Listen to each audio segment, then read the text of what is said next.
Kamusta mahal na mga tagasunod, maligayang pagdating sa aking channel. Narito ako kasama ang isang magandang video na ibinahagi ni na Ozgay at Gokberk The Mercy.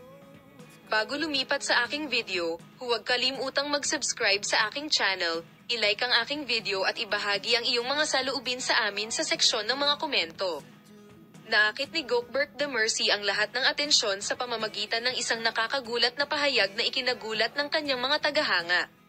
Ang taos-puso at espesyal na mga imahe ay dumating muli mula kay Gokberk The Mercy, na nagbahagi na ang isang bagong kabanata ay nagsimula sa kanyang kwento ng pag-ibig kay Ozgay Yagis. Sa isang tapat at eksklusibong panayam, binanggit ni Gokler ang tungkol sa muling pagkabuhay ng kanilang pag-iibigan at ginawang sabik ang kanilang mga tagahanga na matuto patungkol sa kanilang nakaraan at hinaharap na paglalakbay. Ipinahayag ni na Ozgay Yagis at Gokberk The Mercy na nais nilang magkasundo at taos-pusong gumawa ng kapayapaan.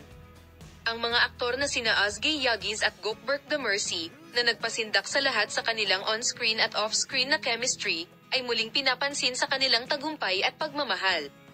Pinuno ng mga mahiwagang tagahanga ang social media ng kanilang mabuting hangarin at taos-pusong komento para sa magandang ito mag-asawang Turko.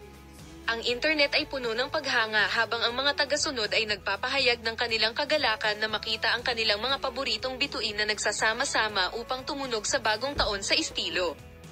Naging usap-usapan ang pagdiriwang ng bagong taon ni na Ozgay Yagis at Gokberk The Mercy. Nagpahayag ang mga tagahanga ng kanilang pasasalamat para sa sulyap sa kanilang mga personal na buhay. Salamat sa lahat sa panonood ng aking video.